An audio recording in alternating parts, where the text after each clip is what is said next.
Hello students, welcome back to our English grammar class. How are you all? Good? Okay beta, so today we will start a new chapter of our grammar book and that is sentences. We all have done already sentences, right? But today we will not do that part. We will not do interrogative sentence or imperative sentence, no. We will do another classification of sentences. We will see that later on कि कौन से classification हम आज करेंगे. But उससे पहले मैं आपको एक चीज़ बताना चाहती हूँ and that is related to clauses. ठीक है, this part of sentence covers a part of clause also. So सबसे पहले क्लोजेस के मैंने आपको टाइप्स बताए थे 3, noun clause, adjective clause and adverb clause in our earlier video. But those types are of different and today we will do different type of clauses. So सबसे पहले close जानना ज़रूरी है, उसके बाद ही हम इनको सेंटेंसेस के टाइप को जान पाएंगे. देखिए सबसे पहले जो क्लोज हैं उसमें देखते हैं बेटा. जो क्लोज है उसमें आज हम अलग तरह का करेंगे. इसमें बेसिकली 3 क्लोज होते हैं हमारे पास. प्रिंसिपल क्लोज,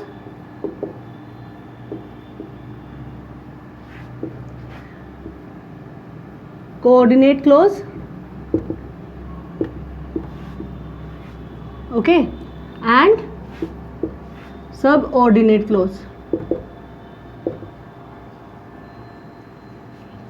बेटा ये हमारे 3 टाइप के क्लोज होते हैं बेसिकली. जो हमने एडवर्ब क्लोज, एडजेक्टिव क्लोज किया एंड नाउन क्लोज किया वो सब हमारा पार्ट था सबऑर्डिनेट क्लोज का. ठीक है, वो सबऑर्डिनेट के टाइप्स थे फर्दर. तो ये हमारे मेन बेसिक टाइप है क्लोज के. Principal clause, coordinate clause. Principal clause में क्या होता है बेटा, इसमें हमारे पास हमारे पास सब्जेक्ट होता है एंड इसके अलावा और क्या होता है, 1 फाइनाइट वर्ब होती है. ठीक है,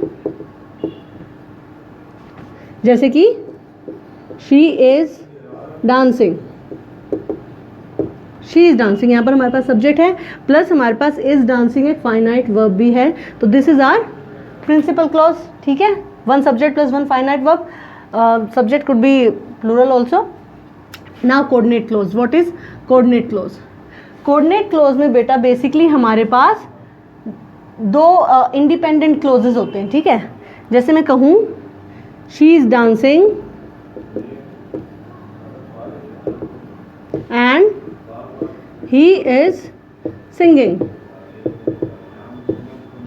अब यहाँ पर हमारे पास 2 सेंटेंसेस हैं. ठीक है, वो डांस कर रही है और वो गाना गा रहा है. ठीक है, तो यहाँ पर इन दोनों को हमने ज्वाइन किया है एंड से. ठीक है, अब यहाँ पर हमारे पास देखिए सब्जेक्ट भी 2 हैं अलग अलग प्लस हमारे पास 2 फाइनाइट वर्ब है. ठीक है, तो इसलिए क्या हो गया और इनको फिर हमने ज्वाइन कर दिया एंड से. तो जिस सेंटेंस में 2 इंडिपेंडेंट क्लोज हो, 2 इंडिपेंडेंट या फिर मैं कहूँ 2 प्रिंसिपल, 2 और मोर देन. ठीक है, 2 और मोर, 2 और मोर इंडिपेंडेंट क्लोज या फिर प्रिंसिपल क्लोज हो तो वो हमारा क्या होता है, कोऑर्डिनेट क्लोज. अब यहाँ पर हमारे पास 2 अलग अलग वर्ब है, सब्जेक्ट हैं शी ही प्लस हमारे पास 2 फाइनाइट वर्ब हैं. तो यहाँ पर बेटा देखो ये दोनों एक दूसरे पे डिपेंड नहीं कर रहे, दोनों इंडिपेंडेंट है. अगर मैं इतना पार्ट कहूँ शी इज डांसिंग, इससे हमें मतलब समझ में आ रहा है, प्लस मैं कहूँ ही इज सिंगिंग, इससे भी मतलब समझ में आ रहा है. मतलब इन दोनों को एक दूसरे की ज़रूरत नहीं है, ये अकेले भी स्टैंड कर रहे हैं. ठीक है, तो इनका मीनिंग उससे भी क्लियर है. तो ये क्या हो गए, हमारे इंडिपेंडेंट क्लोज हो गए, दोनों को एक दूसरे की ज़रूरत नहीं है और इनको हमने ज्वाइन कर दिया एंड से. तो ये जो कंजक्शन है ये हमारा है कोऑर्डिनेटिंग कंजक्शन. ठीक है, जो इन दोनों को ज्वाइन कर रहा है. तो ये हमारा कौन सा टाइप हो गया, कोऑर्डिनेट क्लोज. और ये कौन सा था बेटा, प्रिंसिपल क्लोज. ओके, अब सबऑर्डिनेट क्लोज देखते हैं बेटा कैसे. जैसे कि she is dancing and because she is dancing because it is her hobby. ठीक है, she is dancing because it is her hobby. अब बेटा ये भी एक हमारे कंजक्शन से जुड़ा हुआ है बिकॉज से. अगर मैं ये कहूँ she is dancing, मतलब क्लियर है, पूरा सेंस हमें आ रहा है कि वो डांस कर रही है, तो ये ठीक है हमारा. ये हमारा क्या हो गया, प्रिंसिपल क्लोज. प्रिंसिपल क्लोज को ही हम बेटा, जो प्रिंसिपल क्लोज है इसे हम मेन क्लोज भी बोलते हैं. ठीक है, प्रिंसिपल क्लोज या फिर मेन क्लोज. अब यहाँ पर मैं कहूँ because it is her hobby, क्या इससे हमारा सेंस कंप्लीट है? क्योंकि वो उसकी हॉबी है, but why need this reason, ठीक है। तो ये जो है हमारा इस पार्ट को सेंस पूरी नहीं हो रही है, इसको ज़रूरत है किसी चीज़ की, ये जो सेंटेंस है because it is her hobby, इस पार्ट को ज़रूरत है किसी और चीज़ की जो कि इसके मतलब को कंप्लीट कर सके, and that's why it needed this one. तो ये जो पार्ट है हमारा किस पे डिपेंड हो गया, प्रिंसिपल क्लॉज पे, और इसको हम बोलेंगे सबऑर्डिनेट क्लॉज, ठीक है। जो सबऑर्डिनेट क्लॉज होता है बेटा ये एक डिपेंडेंट क्लॉज होता है, ठीक है। सबऑर्डिनेट क्लॉज जो होता है ये डिपेंडेंट क्लॉज होता है, ये किसी पे डिपेंड होता है, किस पे डिपेंड होता है, प्रिंसिपल क्लॉज पे। आया समझ में। और अब यहाँ पर हमें रीजन आ गया, तो हमें सबऑर्डिनेट का फर्दर टाइप क्या मिल गया था, एडवर्ब क्लॉज, ठीक है। वही था नाउन क्लॉज, एडजेक्टिव क्लॉज और एडवर्ब क्लॉज किसके पार्ट है, सबऑर्डिनेटिंग क्लॉज के, ठीक है। तो इसमें ये हमारा एडवर्ब क्लॉज हो गया, ये सबऑर्डिनेटिंग क्लॉज है, वो सारे तीनों जो थे नाउन, एडजेक्टिव, एडवर्ब क्लॉज वो सबऑर्डिनेटिंग क्लॉजेज में आते हैं। आप सबको ये समझ में आ गए होंगे तीन क्लॉजेज में क्या डिफरेंस है। डिपेंड्स ऑन प्रिंसिपल क्लॉज, ठीक है। जो सबऑर्डिनेट क्लॉज है वो प्रिंसिपल क्लॉज पे हमारे डिपेंड करता है। प्रिंसिपल क्लॉज में एक सब्जेक्ट और एक फाइनाइट वर्ब होती है, ये इंडिपेंडेंट होता है, इसको किसी की जरूरत नहीं होती है। कोऑर्डिनेट क्लॉज में बेटा दो से या दो से ज़्यादा प्रिंसिपल क्लॉज हो सकते हैं, और उन्हें वो इंडिपेंडेंट होंगे, उन दोनों को एक दूसरे की जरूरत नहीं होती, वो अपने आप में अपनी सेंस कंप्लीट देते हैं। तो वो होते हैं हमारे कोऑर्डिनेटिंग क्लॉज, जो कि ज्वाइन होते हैं कोऑर्डिनेटिंग कंजंक्शन से। सबऑर्डिनेट क्लॉज में क्या होता है बेटा, ये डिपेंड करते हैं प्रिंसिपल क्लॉज पे अपने पूरे सेंस को कंप्लीट करने के लिए, और जिस कंजंक्शन से जुड़े होते हैं उनको बोलते हैं सबऑर्डिनेटिंग कंजंक्शन, ठीक है। आया समझ में। Okay, now let's move to our main chapter, that is sentence. Now बेटा अब हम सेंटेंस की बेसिक टाइप पे आएंगे, जो मेन हमारा चैप्टर है, ठीक है। तो सेंटेंस के यहाँ पर हमारे पास जो टाइप्स हमें करने हैं, सेंटेंस में हमारे पास तीन तरह के, ठीक है, तीन तरह के सेंटेंस होंगे। Simple sentence, compound sentence and complex sentence. ये तीन तरह के हमारे पास सेंटेंस होंगे, सिंपल, कंपाउंड एंड कॉम्प्लेक्स। अब ये क्या है बेटा, जो सिंपल सेंटेंस है it is made of one principal clause, ठीक है। ये एक प्रिंसिपल क्लॉज से बनेगा, जैसे कि इंडिया इज आवर मदरलैंड। ये एक सिंपल सेंटेंस है, इसमें एक फाइनाइट वर्ब है, एक सब्जेक्ट है।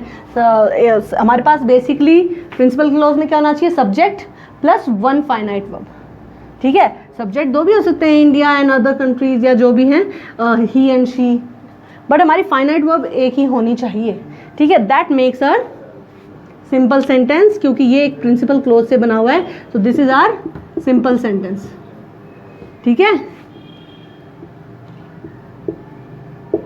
और ये पूरा जो हमारा था ये किस क्लॉज से बना हुआ है, प्रिंसिपल क्लॉज से। आया समझ में कि जिस सेंटेंस में एक प्रिंसिपल क्लॉज है वो है हमारा simple sentence. Now compound sentence. Compound sentence is basically made of two or more coordinate clause or principal clause or main clause, ठीक है। जिसमें दो या दो से ज़्यादा कोऑर्डिनेट या प्रिंसिपल या मेन क्लॉज होंगे, वो होंगे हमारे क्या, कंपाउंड सेंटेंस। जैसे कि the wall is pink and the curtains are blue. Okay, अब बेटा देखो यहाँ पर द वॉल इज पिंक, ये हमें कंप्लीट सेंस दे रहा है। द कर्टेन्स आर ब्लू, ये भी हमें कंप्लीट सेंस दे रहा है, मतलब ये दोनों एक दूसरे पे इंडिपेंडेंट नहीं है। तो ये जो हमारे दोनों क्लॉज हैं, क्योंकि यहाँ पर हमारे सब्जेक्ट भी है, इधर भी सब्जेक्ट है और एक फाइनाइट वर्ब है, यहाँ पर भी एक फाइनाइट वर्ब है। दो फाइनाइट वर्ब हो गई एक सेंटेंस में, और दो सब्जेक्ट हो गए अलग अलग, बिल्कुल डिफरेंटली कंजक्शन से जॉइंट होके। तो ये कौन से टाइप है, कोऑर्डिनेट क्लॉज दोनों, और इनको हम बोल सकते हैं मेन क्लॉज या प्रिंसिपल क्लॉज भी। तो ऐसा सेंटेंस जिसमें दो या दो से ज़्यादा कोऑर्डिनेट क्लॉज, प्रिंसिपल या मेन क्लॉज आ जाएं, जो इंडिपेंडेंट हो, एक दूसरे का सहारे की जरूरत ही नहीं है, ठीक है, उनको बोलते हैं हम compound sentence. Okay, now let's come to complex sentence.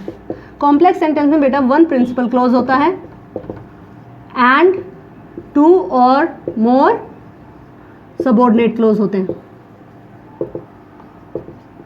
Okay, एक प्रिंसिपल क्लोज और 2 या 2 से ज़्यादा सबऑर्डिनेट क्लोज, जैसे कि वी रिटर्न्ड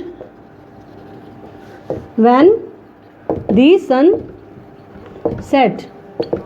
अब हम when we return complete sense दे रहा है हमें, इतना हम लौट आए, तो ये हमारा क्या हो गया, कंप्लीट सेंस है, इसलिए ये प्रिंसिपल क्लोज है। अब व्हेन द सनसेट, जब सनसेट किया, तो अब कंप्लीट सेंस नहीं आ रहा, मतलब ये हमारा अधूरा सेंस दे रहा है, आधा सेंस दे रहा है, तो ये है हमारा सबऑर्डिनेट क्लोज। ठीक है, और ये किस पे डिपेंड कर रहा है, हमारे प्रिंसिपल क्लोज के ऊपर डिपेंड कर रहा है। ठीक है, तो ऐसा सेंटेंस जिसमें एक प्रिंसिपल क्लोज हो और फिर सबऑर्डिनेट क्लोज हो, वो हमारा होता है कॉम्प्लेक्स सेंटेंस। इसमें एक सबऑर्डिनेट भी हो सकता है और 2 भी हो सकते हैं, 3, कितने भी हो सकते हैं। जैसे मैं इसको आगे एक्सटेंड कर दूं, when the sunset as mother had called many times. तो बेटा ये जो है एज मदर हैड कॉल्ड, ये भी हमें इनकम्प्लीट सेंस दे रहा है, आधा सेंस दे रहा है, तो ये भी हमारा क्या है, सबऑर्डिनेट क्लोज। अब देखो वी रिटर्न व्हेन, टाइम बता रहा है, तो ये एडवर्ब ऑफ टाइम हो गया, adverb clause. As mother, reason बता रहा है, as mother had called many time, जब मदर बहुत बार फोन कर चुके हैं तो हम लौट आए, तो यहाँ पर ये हमें क्या है, एक रीजन भी दे रहा है, तो एडवर्ब ऑफ रीजन आ गया, एडवर्ब क्लोज। ठीक है, तो ये एडवर्ब क्लोज किसके पार्ट थे, सबऑर्डिनेटिंग क्लोज के। तो ऐसा सेंटेंस जिसमें एक प्रिंसिपल क्लोज है और 1, 2 या ज़्यादा सबऑर्डिनेटिंग क्लोज हैं, ऐसे टाइप को हम क्या बोलेंगे, को बोलते हैं बेटा हम कॉम्प्लेक्स सेंटेंस। आपको समझ में आ गया होगा, सिंपल सेंटेंस में बेसिकली एक प्रिंसिपल क्लोज होता है, एक फाइनाइट वर्ब एंड सब्जेक्ट, उसको बोलते हैं सिंपल सेंटेंस। जिसमें हमारे पास 2 कोऑर्डिनेटिंग या 2 से ज़्यादा कोऑर्डिनेटिंग क्लोजेज आ जाएं, जिन्हें प्रिंसिपल मेन क्लोज भी बोलते हैं, उसको हम बोलते हैं कंपाउंड सेंटेंस। ठीक है, इसी सेंटेंस में मैं आगे एक्सटेंड कर सकती हूँ, the wall is pink and the curtains are blue and the room look beautiful, तो 3 हो जाएंगे, ज़्यादा हो जाएंगे, तो ये हो गया हमारा कंपाउंड सेंटेंस, जो कि इंडिपेंडेंट है, किसी पे डिपेंड नहीं कर रहा है। नेक्स्ट है बेटा कॉम्प्लेक्स सेंटेंस, जिसमें हमारे पास एक प्रिंसिपल क्लोज है और 2 या 2 से ज़्यादा सबऑर्डिनेटिंग क्लोज हैं, उनको हम बोलते हैं complex sentence. Subordinating clause principal clause पे डिपेंड करेगा और प्रिंसिपल इंडिपेंडेंट होगा। ठीक है, तो आई होप ये आपको समझ में आ गया होगा, simple, compound and complex sentence, and that is for all today. Thank you, good bye.